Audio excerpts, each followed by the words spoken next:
They threw me away like yesterday's trash, my own children.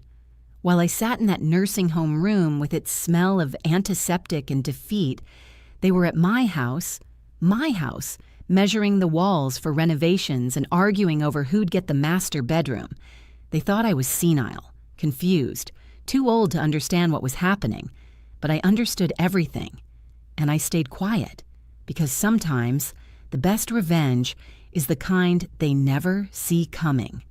My name is Lorraine Mitchell, and before you hear what I did to the children who betrayed me, I want to know, where are you watching this from? Drop your city and state in the comments. I love knowing I'm not alone in this. Because what I'm about to tell you, it's going to sound unbelievable, but every single word is true. I'm 72 years old.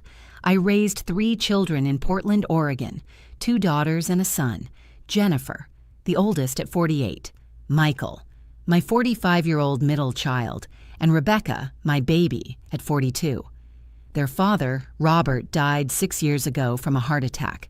Sudden, devastating. He left me our house, fully paid off, worth about $800,000 in today's market. He left me his life insurance, his pension, and investments we'd carefully built over 40 years of marriage. I wasn't wealthy by some standards, but I was comfortable, secure, independent. Or so I thought. The problem started about a year after Robert died. Jennifer began calling more often. At first, I thought she was being sweet, checking on her widowed mother. Mom, are you eating enough? Mom, did you remember to pay the water bill? Mom, maybe you should come stay with us for a while. Little questions, little concerns, little seeds of doubt planted carefully in everyone's mind, including my own. Then came the doctor's appointments. Jennifer insisted on taking me. Just routine checkups, Mom. At your age, you need to stay on top of things. She'd sit in the examination room, answering questions for me before I could speak. She's been forgetting things, doctor. Yesterday, she couldn't remember where she put her keys. Sometimes she seems confused about what day it is. I wasn't forgetting things. I'd misplaced my keys once, like every human being on Earth has done. And I'd been confused about whether it was Tuesday or Wednesday because the days blend together when you're retired and living alone. But Jennifer made it sound like I was losing my mind. Michael joined in next. He started showing up unannounced. Just checking on you, Mom. He'd walk through the house, looking at things, touching things. Once I caught him in Robert's study, going through the desk drawers. I'm looking for Dad's old fishing gear, he said. Thought I might take up fishing. His father's fishing gear was in the garage. It had been in the garage for 20 years. Michael knew that. Rebecca was quieter about it. She'd visit and sigh heavily. This house is so big, Mom. How do you manage it all by yourself? Aren't you lonely here? Then she'd walk around commenting on every little thing. These stairs are dangerous. This carpet is a tripping hazard. You really shouldn't be living here alone. That's when I started paying attention. Really paying attention. I'm not a fool. I've lived long enough to recognize a pattern, and the pattern I was seeing terrified me. My children weren't worried about my safety. They were worried about their inheritance. Robert and I had spent decades building our life, and they wanted their piece of it before I was even gone. The pressure intensified over the next 3 months. They started working together, which should have been my first major red flag. My children never worked together. Jennifer and Rebecca had barely spoken for 5 years after an argument about Thanksgiving seating arrangements. But suddenly, they were unified. A 3-person army against their mother. They arranged a family meeting. All 3 of them showed up at my house on a Saturday morning with serious faces and gentle voices. That's when I knew something terrible was coming. Jennifer did most of the talking. She'd always been the ringleader. Mom, we need to talk about your living situation, she began, reaching across my kitchen table to pat my hand like I was a child. We've been talking to each other, comparing notes. You're forgetting things. You seem confused sometimes. Last week, Rebecca said you called her by Dad's name. I had called her Honey, which is what Robert used to call me. I'd caught myself and corrected it immediately. but Rebecca had twisted it, made it sound like I was losing touch with reality. "We think it's time you move somewhere safer," Michael added. "Somewhere with people around, professional care, just in case." "In case of what?" I asked. My voice was calm, but my heart was racing. "In case you fall. In case you forget to turn off the stove. In case you need help and there's no one around," Jennifer said. She pulled out a brochure, glossy, expensive looking. "We found this beautiful assisted living facility. It's got everything: activities, nurses on staff, restaurant-style dining. You'd love it." I looked at the brochure. Meadowbrook Senior Living. The pictures showed elderly people painting, playing cards, smiling those vacant smiles that people smile for brochures. It looked nice enough. But I didn't want nice enough. I wanted my home. The home I'd lived in for 37 years. The home where I'd raised my children, buried a husband, built a life. "I'm not interested," I said, pushing the brochure back across the table. The temperature in the room dropped about 20 degrees. I watched their faces change. The masks of concern slipped just enough for me to see what was underneath. Frustration, impatience, anger. "Mom, you're not thinking clearly," Jennifer said, her voice taking on an edge. "This isn't about what you want. This is about what's safe, what's responsible." "What's responsible is letting me make my own decisions about my own life," I replied. That's when Rebecca started crying. Actual tears. "We're just trying to help you, Mom. Why are you being so difficult? Don't you trust us?" And there it was. The manipulation. The guilt trip. The implication that if I didn't do what they wanted, I was the bad guy. The ungrateful mother who didn't appreciate her children's concern. I looked at the three of them sitting at my table, in my house, trying to take control of my life. "Let me think about it," I said. That was my first mistake, showing my hand. I should have stayed completely silent. But I was hurt, confused. These were my children. I'd given them everything, sacrificed for them, loved them unconditionally, and they were sitting in my kitchen, plotting to warehouse me so they could get to my assets. After they left, I sat alone in that house and cried, not gentle tears, deep body-shaking sobs that came from a place I didn't know existed. The betrayal was worse than anything I'd ever experienced, worse than Robert's death, because at least that wasn't his choice. This was my children actively choosing to discard me, to erase my autonomy, to treat me like an inconvenient obstacle between them and their inheritance. But grief has a funny way of transforming into something else when you sit with it long enough. Mine transformed into clarity. I stopped crying and started thinking, really thinking. If my children were going to treat me like I was incompetent, then I'd let them. I'd play the role they'd written for me, because the only way to beat people who think they're smarter than you is to let them keep thinking it. Over the next 2 weeks, I did my research. I called lawyers without telling my children. I reviewed every document Robert and I had ever signed. Our will, the trust, the deed to the house, the investment accounts, everything. And I discovered something my children clearly hadn't bothered to check. Everything was in my name. Robert had set it up that way specifically. "If something happens to me," he'd told me years ago, "you're in complete control. No one can touch any of it without your signature." Robert had been a careful man, a smart man. He'd protected me even from beyond the grave. Now I just needed to protect myself from the people I'd brought into this world. The calls from my children increased, daily check-ins that felt more like surveillance than concern. Jennifer started showing up with pre-printed forms. "Just some paperwork, Mom. Healthcare proxy, power of attorney, standard stuff everyone does at your age. Just sign here and here and here." I played confused, overwhelmed. "Oh, honey, this is so much. Can I read through it first? My eyes are tired." "Of course, Mom," she'd say with that patient smile that didn't reach her eyes. "But don't wait too long. These things are important." I never signed anything, but I let them think I might. I let them think they were wearing me down. Meanwhile, I was making my own plans. I hired a private investigator. Yes, a real one. I wanted to know exactly how deep this betrayal went. What I discovered made my blood run cold.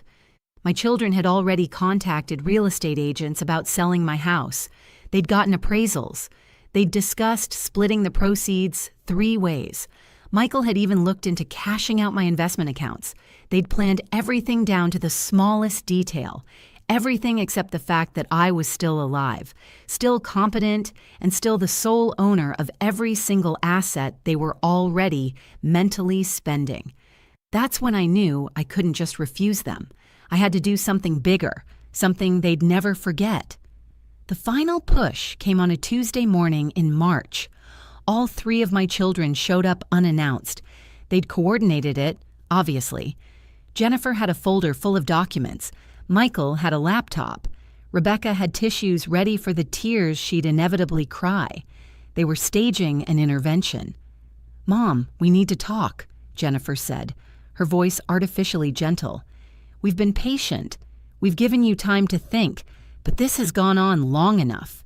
You're not safe here alone. Last week, the neighbor called Michael and said you left your porch light on for 3 days straight." I had left my porch light on, intentionally, because I was reading late at night on the porch and forgot to turn it off one morning, but they'd made it sound like I was losing my grip on reality. "We've made arrangements," Michael continued, opening his laptop. "Meadowbrook has an opening, a beautiful room on the 2nd floor with a view of the garden. We've already paid the deposit." "You paid the deposit?" I asked quietly. "With whose money?" "With your money, Mom," Rebecca said, reaching for my hand. I pulled it away. "We have power of attorney, remember? You signed the papers last month." I had signed no such papers, but they were lying so smoothly I almost believed them myself. Almost. "I don't remember signing anything," I said, making my voice shake slightly. "That's exactly why you need professional care," Jennifer said, pulling papers from her folder. "Mom, we love you. We want what's best for you. These papers transfer the house into a family trust. It protects you. Protects all of us. We'll sell the house, put the money somewhere safe, and use it to pay for your care at Meadowbrook. You'll never have to worry about anything again." They'd thought of everything. Except I'd already talked to my lawyer, who'd assured me that any documents I signed under duress or while being declared incompetent could be challenged. More importantly, I'd already started moving money, quietly, carefully, little bits at a time into new accounts they knew nothing about.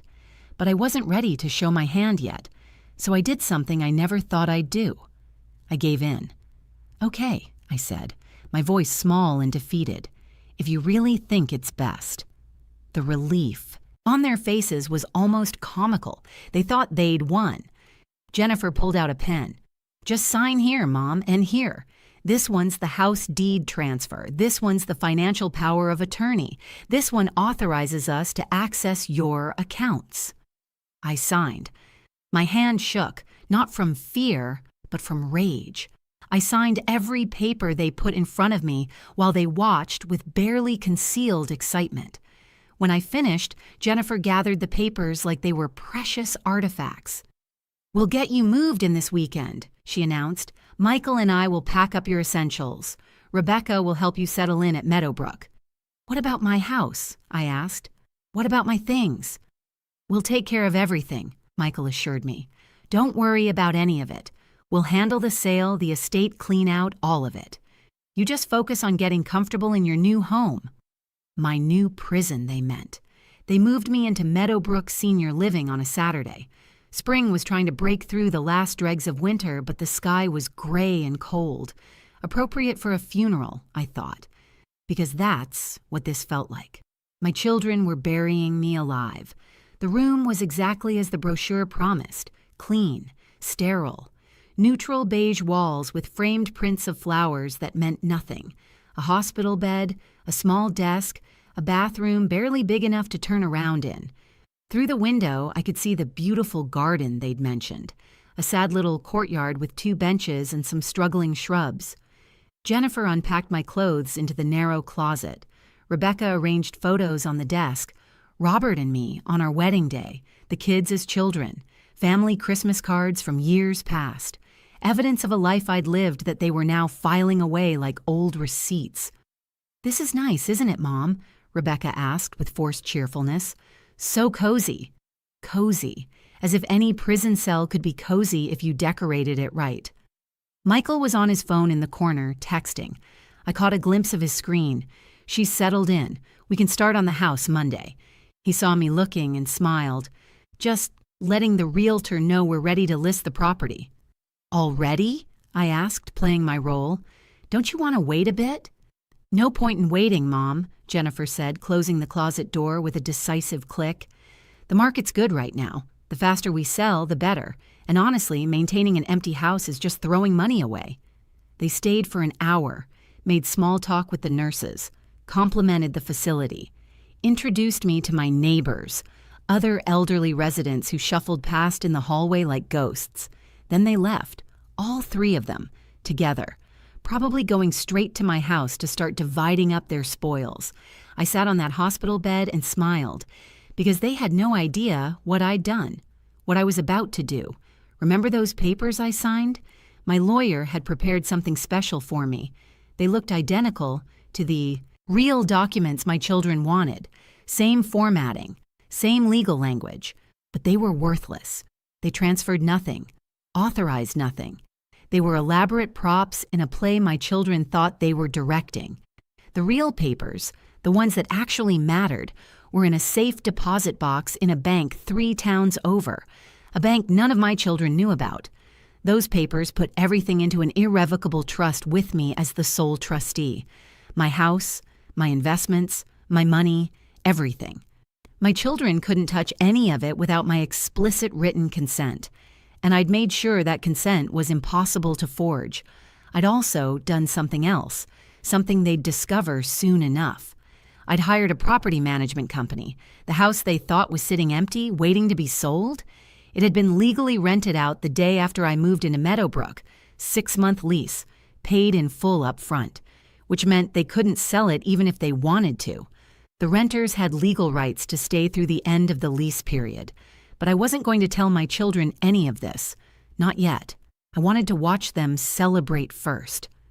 They came to visit me Sunday afternoon, all 3 of them dressed for church they probably hadn't attended. They brought flowers, cheap carnations from the grocery store, and sat in my tiny room making plans for my life like I wasn't even there. "The realtor is coming Tuesday for photos," Jennifer announced. She was scrolling through her phone, probably looking at furniture for the master bedroom she'd already claimed. "We should have it listed by Friday. She thinks we can get $850, maybe even $900,000 if we price it right." $900,000, Rebecca repeated, her eyes going distant with calculation. "Split 3 ways, that's $300,000 each.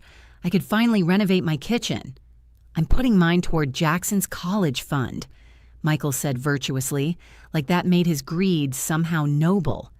"State school tuition is insane now." They talked about my house like it was already theirs, discussed paint colors for walls they hadn't inherited, debated whether to stage it or sell it as is. Not once did they ask me how I was feeling, how I was adjusting, if I needed anything. I was furniture to them now, part of the estate they were liquidating. "What about my things?" I asked quietly. "My furniture, Robert's belongings, our wedding china." Jennifer waved her hand dismissively. "We'll go through everything, Mom. Keep what's valuable. Donate the rest. Don't worry about it. But some of those things have sentimental—" "We'll handle it," Michael interrupted. "You don't need to stress about any of this. That's why we're taking care of it for you." Taking care of it. Taking it, more like. They stayed for 30 minutes. Then Jennifer checked her watch. "We should go. We have that meeting with the estate attorney at 4. "Estate attorney?" I asked. "But I'm not dead." "Of course not, Mom," Rebecca said, patting my hand. "It's just planning, making sure everything's organized. You understand?" I understood perfectly.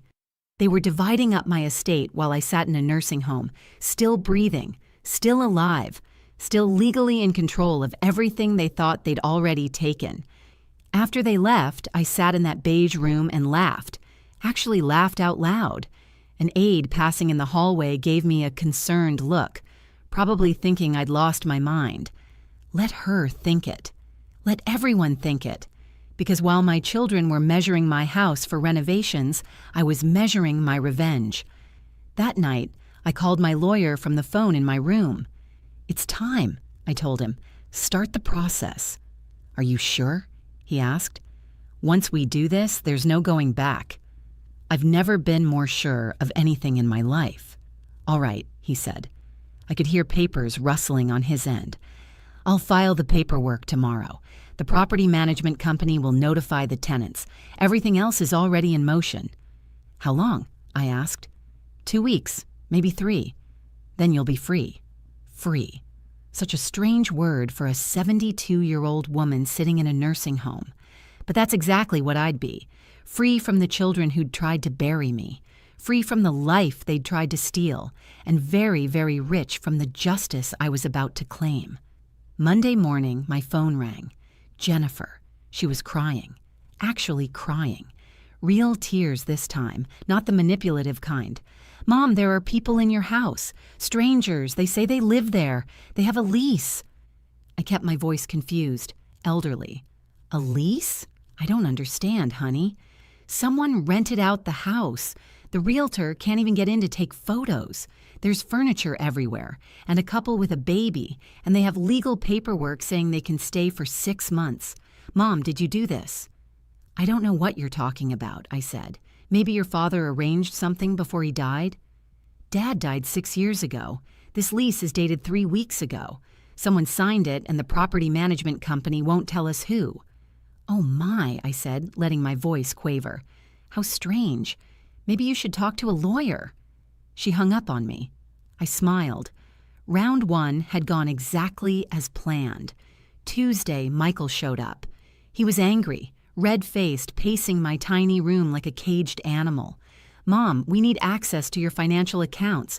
The papers you signed aren't working. The bank says they need additional verification." "What papers?" I asked innocently. "The power of attorney papers, the ones you signed last week. Mom, focus. This is important. We need to pay for this place, and we need access to your money to do it." "I have money," I said. "Don't I?" "Yes, but we can't access it. And the house situation is a nightmare. We have lawyers looking at it, but they're saying the lease is legal, ironclad. The tenants can stay through August, and there's nothing we can do about it." "That's terrible," I said, shaking my head. "Your father would be so upset." Michael looked at me like he was trying to see inside my head, trying to figure out if I was actually confused or if I was playing him. I kept my face blank, pleasant, befuddled. He left frustrated. I stayed satisfied. Wednesday, all 3 of them came together. This wasn't a friendly visit. Jennifer had a lawyer with her, young guy in an expensive suit, carrying a briefcase like it was a weapon. "Mrs. Mitchell," the lawyer began, "I'm Todd Branson. Your children have retained me to review some concerning financial irregularities regarding your estate." "How nice," I said. "Would anyone like some tea? They have terrible tea here, but I can call for some." "Mom, focus," Jennifer snapped. "Mr. Branson needs to ask you some questions." For 20 minutes, they grilled me. Where were my account statements? Who had I talked to about the house? Had I signed any other documents? Did I remember authorizing a rental property agreement? I played confused, forgetful. Sometimes I'd forget the question halfway through answering it. Sometimes I'd go off on tangents about Robert or the weather or something I'd seen on television. The lawyer finally closed his briefcase. "I'll need to see all original documents, bank records, property deeds, everything." "Of course," I said sweetly. "They're all in my house, in Robert's study, top drawer of his desk." "The house we can't access," Michael said through gritted teeth. "Oh," I replied. "That is a problem, isn't it?" Thursday morning, I signed myself out of Meadowbrook Senior Living. The nurses were surprised. "Mrs. Mitchell, your children said you'd be staying with us permanently. Don't you want to call them first?" "No need," I told her, pulling my coat on over my shoulders. I'm perfectly capable of making my own decisions. I was never incompetent, just patient. The look on her face was priceless. I'd been playing confused old lady so well that even the staff believed it. But I was done playing. I took a taxi to my bank, the one 3 towns over, the one my children knew nothing about. I walked in, showed my identification, and asked to access my safe deposit box. Inside was everything that mattered: real deeds, real account information, real power of attorney documents that I'd never signed over to anyone, and cashier's checks, lots of cashier's checks. I'd been slowly liquidating everything for the past 3 months, selling stocks, cashing out bonds, converting it all to liquid assets my children couldn't track. I need to close my box, I told the bank manager, and I need to wire some funds. By Friday afternoon, I'd liquidated everything. The house was already under contract. I'd sold it privately to the tenants who'd been renting it. They'd fallen in love with it, wanted to buy it immediately, and offered me $875,000 cash. Done. The investments Robert and Dee I had carefully built, converted to cash, and wired to a new account. My pension, my Social Security, my savings, all moved to accounts my children couldn't touch. When everything was tallied up, I had $2,300,000, give or take a few thousand for transaction fees and lawyer costs, $2.3 million that my children had counted as theirs, that they'd already spent in their minds, that they'd betrayed me to get. Saturday morning, I boarded a plane. I won't tell you where I went. That's my secret. But it's warm here. The ocean is blue, and nobody knows who I am or where I came from. Before I left, I sent one email to all 3 of my children. It was short. Dear Jennifer, Michael, and Rebecca, by the time you read this, I'll be gone. The house is sold. The money is moved. Everything you tried to steal from me has vanished. You treated me like I was already dead, so I decided to give you what you wanted, a mother who's gone. The difference is, I took my life with me. You get nothing, no inheritance, no house, no money, nothing but the memory of how you threw away your mother for greed. I hope it was worth it. I won't be in touch. Don't bother looking for me. You're not entitled to know where I am or what I do with my life. You lost that right when you put me in that nursing home. Consider this my final lesson to you. Respect your parents while they're alive, or regret it when they're gone. I'm not gone. But to you, I might as well be. Goodbye. Mom. If you think they deserve this, hit that subscribe button right now, because what happened next is even better. 6 months later, I was sitting on a balcony overlooking the ocean, reading a book and drinking coffee that actually tasted like coffee, not the institutional dishwater they served at Meadowbrook. My phone rang. Unknown number. I almost didn't answer, but curiosity got the better of me. Mom? Rebecca's voice, shaking, tearful. Mom, is that you? Who's calling? I asked calmly.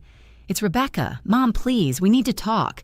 We've been trying to find you for months. We hired an investigator. We filed missing person reports. The police said you weren't missing, that you left voluntarily, but we didn't know where you were or if you were okay. I'm fine, I said. Better than fine, actually. Mom, please come home. We made a mistake. We're so sorry. We were just worried about you, and we handled it wrong, and... You weren't worried about me, I interrupted. You were worried about yourselves, about money, about what you could get from me. Silence on the other end. Then, that's not fair. Isn't it? I asked. Tell me, Rebecca, what would have happened if I'd really been incompetent, if I'd really needed care? Would you have visited me at Meadowbrook? Or would you have sold my house, taken my money, and forgotten about me in that beige room? More silence. We would have visited, she finally said, but her voice lacked conviction. No, you wouldn't have. You'd have told yourselves you were too busy, that I wouldn't remember anyway, that it was too hard to see me like that. And eventually, your visits would have stopped altogether. I would have died alone in that nursing home while you 3 argued over which of you got my wedding ring. Mom, I'm not your mother anymore, I said. Not in any way that matters. You made sure of that when you decided I was more valuable dead than alive. Well, congratulations. You got your wish. I'm dead to you now. Enjoy your inheritance of nothing." "We're contesting the sale," she said, her voice hardening. "Our lawyer says we can prove you weren't competent when you sold the house, that you were confused, that someone took advantage of you." I laughed. Actually laughed. "Go ahead and try. I have documentation of every decision I made, medical evaluations showing perfect cognitive function, lawyer testimony, witness statements, everything. You'll spend what money you have left on legal fees, and you'll still lose. Because I was always competent. I was just smarter than you thought." "The family is falling apart because of this," Rebecca said. "Jennifer and Michael aren't speaking. Jennifer's husband is talking about divorce because of the financial stress. Michael had to take out a loan because he'd already spent money he didn't have. This is destroying all of us." "Good," I said. "You destroyed me first. Consider us even." "Mom, please." I hung up, blocked the number, poured myself another cup of coffee, and watched the waves crash against the shore. Somewhere 3,000 miles away, my children were dealing with the consequences of their choices, learning that actions have reactions, that betrayal has a price. And I was here, free, rich, and finally at peace. That phone call was 3 months ago. I haven't heard from them since. I assume they've given up, realized that I meant what I said, or maybe they're still looking, still hoping to find me and somehow guilt me into giving them what they think they deserve. Either way, it doesn't matter. I've moved on. You might think this story ends with me being bitter, angry, haunted by the family I left behind. But that's not how this ends. This ends with me living the life I should have been living all along. I've made friends here, real friends, people who like me for who I am, not what I can give them. I volunteer at a local library 3 days a week. I've taken up painting, something I always wanted to do but never had time for when I was raising children and managing a household.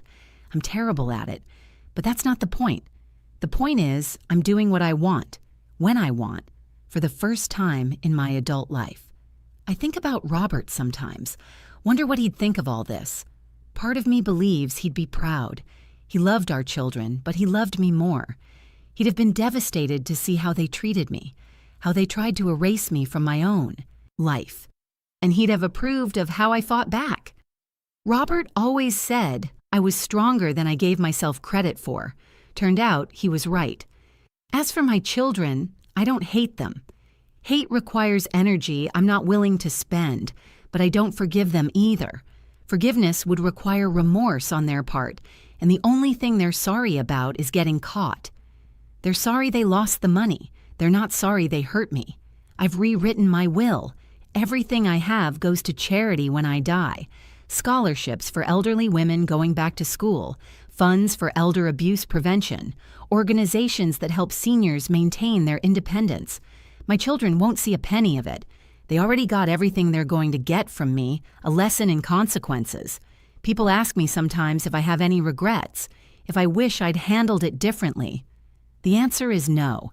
I gave my children every chance to be decent human beings, to treat me with the respect I'd earned over 72 years of living.